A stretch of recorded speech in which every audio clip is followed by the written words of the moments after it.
Hello everyone, আজকে থেকে হচ্ছে আমাদের প্লাগইন ডেভেলপমেন্ট স্টার্ট। তো প্লাগইন ডেভেলপমেন্ট শুরু করার জন্য আমাদের কি লাগবে? আমাদের হচ্ছে লোকাল এনভায়রনমেন্ট লাগবে। তো লোকাল এনভায়রনমেন্টের জন্য অনেকে অনেক কিছু ইউজ করে। তো মেইন ব্যাপার হচ্ছে, আমি এর পূর্বে একটি ভিডিওতে বলেছি যে আপনারা যদি অলরেডি পিএইচপিতে কাজ করেন বা পিএইচপি মোটামুটি অবজেক্ট ওরিয়েন্টেড পর্যন্ত পারেন, তো তখনই আপনি এই কোর্সটি করবেন। তো এই সেট আপের যে বিষয়টা, এইদিকে আমি আসলে সময় নষ্ট করব না। আপনারা অবশ্যই যদি পিএইচপি নিয়ে কাজ করে থাকেন, তো সেই ক্ষেত্রে এই পিএইচপির এনভায়রনমেন্ট আপনাদের সেট আপ করা আছে। তো এই হচ্ছে বিষয়। আর যদি মনে করেন আপনি অনেকদিন যাবত কাজ করেন না, এখন করতে চাচ্ছেন, সেই ক্ষেত্রেও আপনি আসলে সেট আপ করতে পারবেন। আমি ধরে নিচ্ছি আপনাদের মোটামুটি সবার সেট আপ আছে, তারপরে আমি কিছু বলে দিই।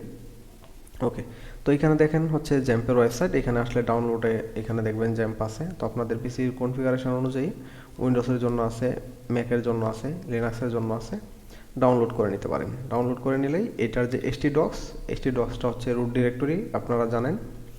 দেন ম্যাম্পের ক্ষেত্রেও ব্যাপারটা সিমিলার, সব ভার্সনের জন্য আছে। ম্যাম্পের রুট ডিরেক্টরি হচ্ছে www। দেন স্পেশালি হচ্ছে যারা উইন্ডোজ ইউজ করেন তাদের জন্য হচ্ছে লারাগন আছে। লারাগন খুবই লাইট ওয়েট এবং অনেক কিছু করা যায়। তো আপনারা লারাগনের সাইটটা একটা ভিজিট করে একটু দেখতে পারেন, লারাগন ফর উইন্ডোজ।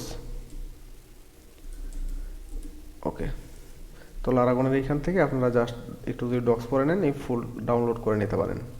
দেন যারা স্পেশালি ম্যাক ইউজ করেন তারা হচ্ছে লারাভেল প্যালেট ইউজ করতে পারেন যদি আপনারা চান। এটা কনফিগার করা সামান্য একটু ঝামেলা, বাট ওইরকম কিছু না। আমি হচ্ছে এই নিয়ে পরবর্তীতে একটি ব্লগ লিখব। ওকে, তো আপনারা আপাতত কাজ শুরু করার জন্য যদি ঝামেলা নিতে না চান, সেই ক্ষেত্রে জাস্ট হচ্ছে জ্যাম্পটা ইনস্টল করে নিতে পারেন। জ্যাম্পের htdocs হচ্ছে আপনাদের রুট ডিরেক্টরি। ওকে, তো আমরা হচ্ছে এখন সরাসরি প্লাগইন ডেভেলপমেন্টে চলে যাই।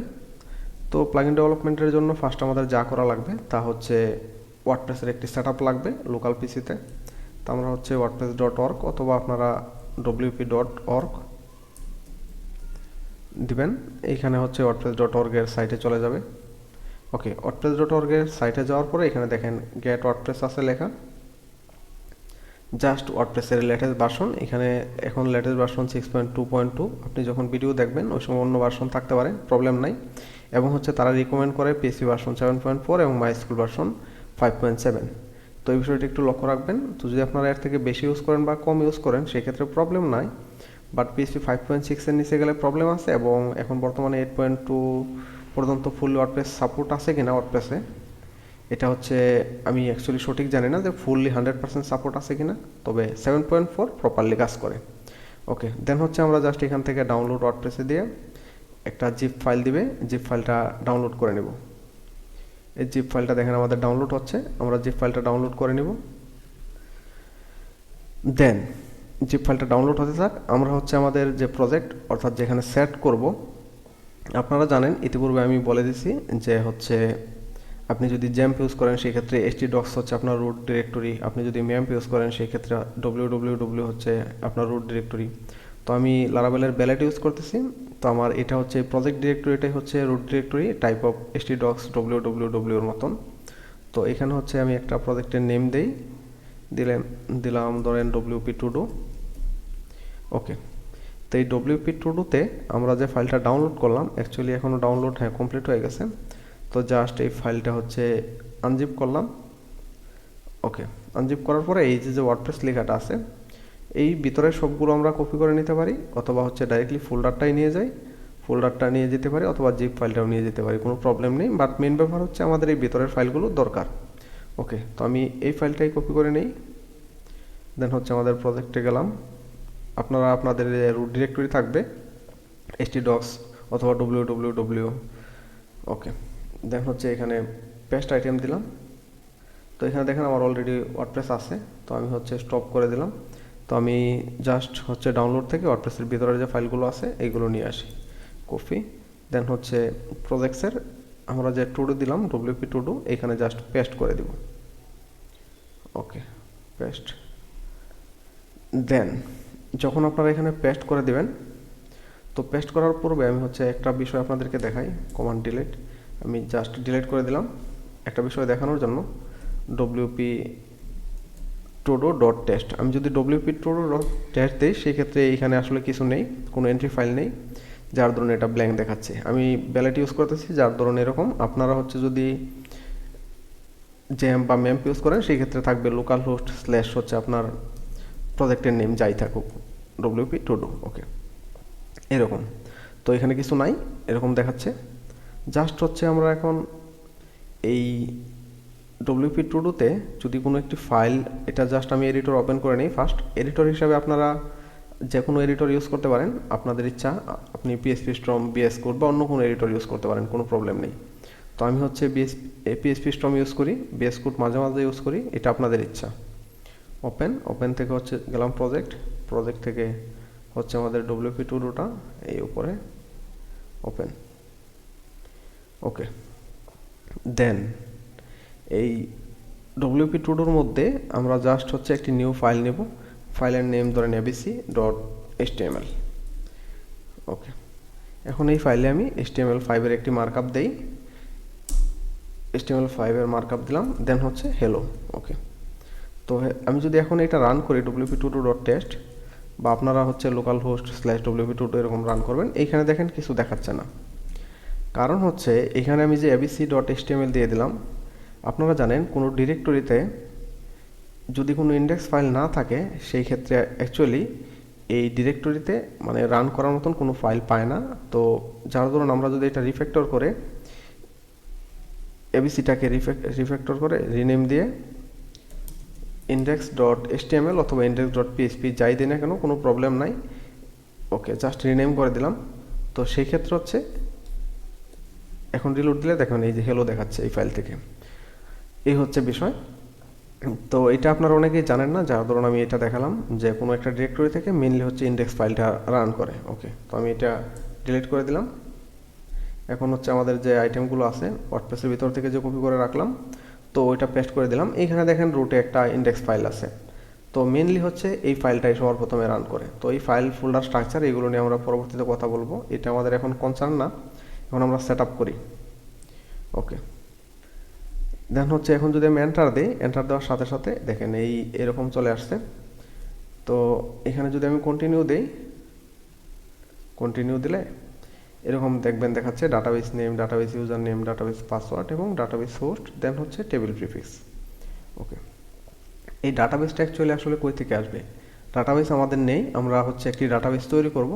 তো ডাটাবেস তৈরি করার জন্য আপনারা যদি হচ্ছে জ্যাম্প বা ম্যাম্প কিছু ইউজ করেন, তো আপনারা জানেন যে local host slash PSP MyAdmin দিলে চলে আসে। মাইডমিন বা অন্য কিছু যদি ইউজ করেন, জাস্ট হচ্ছে আপনাদের ওই ইউজার ইন্টারফেসটা ওপেন করে নেবেন। তো আমি হচ্ছে অ্যাডমিনার ইউজ করি, তো আপনারা চাইলে অ্যাডমিনার ইউআইটাও ইউজ করতে পারেন, বাট এখন আমি আপনাদেরকে পিএসপি মাইডমিন দিয়ে দেখাবো। পিএসপি মাইডমিন .test, আমার সব কিছু হচ্ছে এরকম .test দিয়ে রান করে, এটা নিয়ে কনফিউজড হবেন না। আপনারা হচ্ছে local host slash PSP MyAdmin দিবেন। তো ইউজার নেম হচ্ছে পিএসপি মাইডমিনের বাই ডিফল্ট রুট থাকে, আর পাসওয়ার্ড এমটি থাকে। তো আমি হচ্ছে আমার পাসওয়ার্ডটা চেঞ্জ করে রুট করে নিয়েছি, যার ধরুন আমি পাসওয়ার্ড দিলাম। আপনারা কোনো পাসওয়ার্ড দিবেন না যদি না আপনার চেঞ্জ করা থাকে। দেন লগইনে ক্লিক দিলে এরকম একটা ইন্টারফেস পাবেন। দেন হচ্ছে এখান থেকে আমরা একটি নিউ ডাটাবেস জেনারেট করব। তো এখানে হচ্ছে দেখেন এই যে বাম পাশে নিউ আছে, নিউতে ক্লিক দিলাম। এখানে ডাটাবেস নেম ধরেন WP todo দিলাম। দেন এখানে এই যে অনেক কিছু দেখতে পারতেছেন, এর মধ্যে থেকে আপনারা হচ্ছে যে কোনো একটা যদি আপনি সিলেক্ট করেন সেই ক্ষেত্রেও কাজ করবে, কোনো প্রবলেম নেই। বাট এই বিষয়গুলো নিয়ে আমি হচ্ছে মানে পরবর্তীতে কোনো একটা ভিডিওতে কথা বলবো। আপনারা জাস্ট হচ্ছে ইউটিউব 8 MB4 ইউনিকোড CI এটা আপাতত সিলেক্ট করে ক্রিয়েট দিবেন। ওকে, আর কিছু করার দরকার নেই। এখন হচ্ছে আমাদের ডাটাবেস নেম কি? Database name WP todo। আমরা জাস্ট এখানে লেটস গো দিব। এই ডাটাবেস নেমটা WP todo। আপনারা যদি অন্য কোনো নাম দিয়ে থাকেন সেই ক্ষেত্রে আপনারা ওই নামটা ইউজ করবেন। ওকে, আর ইউজার নেম হচ্ছে আমার রুট, পাসওয়ার্ড হচ্ছে রুট। আপনাদের পাসওয়ার্ড থাকে না এমটি, আপনারা এটা এমটি রাখবেন। Host local host table prefix. Okay, এখানে দেখেন আমরা যদি চাই টেবিল ক্রিয়েট করতে পারি, বাট আমরা টেবিল ক্রিয়েট করব না। এই সেটআপের সাথে সাথে আমাদের অনেকগুলো টেবিল জেনারেট হবে, প্রতিটা টেবিলের প্রিফিক্স হিসাবে WP লেখা থাকবে। তো আমরা যদি এখন সাবমিট দেই, এই প্রিফিক্স যদি আপনারা চেঞ্জ করতে চান সেই ক্ষেত্রে চেঞ্জ করতে পারেন, কোনো প্রবলেম নেই, বাট না করলেও প্রবলেম না। ওকে, তো এই প্রিফিক্স কেন লাগে এটা পরবর্তীতে বলবো। যখন আমরা হচ্ছে একই ডাটাবেজে মাল্টিপল টেবিল নিয়ে কাজ করব, মাল্টিপল ওয়ার্ডপ্রেস সেট আপ করবো। ওকে, সাবমিট। দেন যদি আপনাদের এরকম দেখায় অল রাইট, তার মানে আপনি ঠিকঠাকভাবে সব কিছু করতে পারছেন। দেন হচ্ছে রান দ্য ইনস্টলেশন দিলাম। এখানে দেখেন সাইট টাইটেল আসছে, ধরেন আমরা হচ্ছে যে কোনো কিছু দিতে পারি, ডব্লিউপি todo দিলাম আমরা। দেন হচ্ছে ইউজার নেম এটা হচ্ছে আপনার জাস্ট ওয়ার্ডপ্রেসের ড্যাশবোর্ডে লগ ইন করার ইউজার নেম, আপনি যে কোনো কিছু দিতে পারেন। আমি জাস্ট অ্যাডমিন দিয়ে নিলাম, পাসওয়ার্ডও অ্যাডমিন। দেন হচ্ছে কনফার্ম উইথ পাসওয়ার্ডে টিক চিহ্ন দেবেন। আর এইখানে হচ্ছে অবশ্যই আপনারা একটা ফেক মেল দিবেন, আপনার জেনুইন মেল দিবেন না। ওকে, দেন হচ্ছে discourage search engine from indexing, এটাতে টিক চিহ্ন দিয়ে নেবেন। দেন আমি যদি ইনস্টল ওয়ার্ডপ্রেসে দেই, দেখেন এখানে হচ্ছে ইউজার নেম অ্যাডমিন দেখাচ্ছে, পাসওয়ার্ড আমি যা ইনপুট করছি তাই লগ ইন। এখানে হচ্ছে জাস্ট অ্যাডমিন, আর আমার পাসওয়ার্ডও হচ্ছে অ্যাডমিন। Okay, that's it. তো এখন এখানে হচ্ছে ওয়ার্ডপ্রেসের একদম ইনিশিয়াল সেটআপ, ইনিশিয়াল অবস্থায় ওয়ার্ডপ্রেস সেটআপ করার সাথে সাথে এরকম থাকে। তো এখানে যা কিছু আছে পোস্ট, মিডিয়া, কমেন্টস, এগুলো আপনারা একটু নড়াচড়া করে দেখবেন যদি আপনি ওয়ার্ডপ্রেসের পূর্বে কাজ না করে থাকেন, কোন জায়গায় কি আছে জাস্ট একটু হচ্ছে নড়াচড়া করলেন, আর তেমন কিছু করা লাগবে না। আমরা অ্যাকচুয়ালি মেইনলি কাজ করব হচ্ছে এই প্লাগইনস ডিরেক্টরিতে। এই প্লাগইনস ডিরেক্টরিতে এখানে দেখেন বাই ডিফল্ট 2টা প্লাগইন আছে। তো এইখানে হচ্ছে আমরা যখন কোনো প্লাগইন তৈরি করব, এইখানে প্লাগইন চলে আসবে। ব্যাপারটা একদমই ইজি। তো এখন আমি হচ্ছে আপনাদেরকে একটু ফোল্ডার স্ট্রাকচারটা দেখিয়ে নিয়ে আসি। এখানে অনেক কিছু দেখতেছেন, এগুলো নিয়ে আপনাদের চিন্তা করার কিছু নেই, মানে কি আছে না আছে।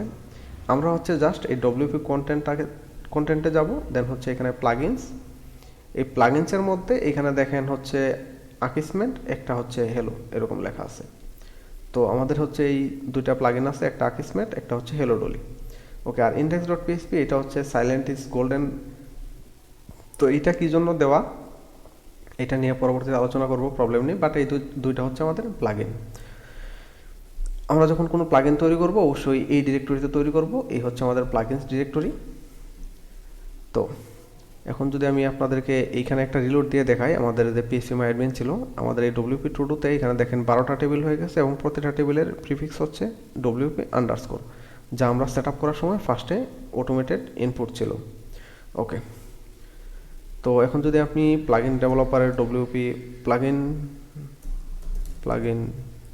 ডেভেলপমেন্ট হ্যান্ডবুক দিয়ে সার্চ করি, plugin development handbook. Okay, then হচ্ছে এই সাইটে যাই। এখানে ইন্ট্রোডাকশন থেকে শুরু করে হোয়াট ইজ প্লাগইন, এগুলো আপনারা অলরেডি জানেন, তারপরে আমি বলি। আমরা হচ্ছে ফার্স্টে আজকে এই ইন্ট্রোডাকশনটা কভার করি, দেন হচ্ছে প্লাগইন বেসিক থেকে এগুলো আমরা একটা একটা করে দেখে ফেলবো নেক্সট পার্টে। ওকে, তো এই প্লাগইন অ্যাকচুয়ালি আসলে আপনারা অবশ্যই সবাই জানেন যারা প্লাগইন ডেভেলপমেন্ট শিখতে চাচ্ছেন। তারপরে আমি বলি এটা আসলে কীভাবে কাজ করে। ধরেন কীভাবে কাজ করে অ্যাকচুয়ালি তা না, মানে প্লাগইন ব্যাপারটা আসলে কি।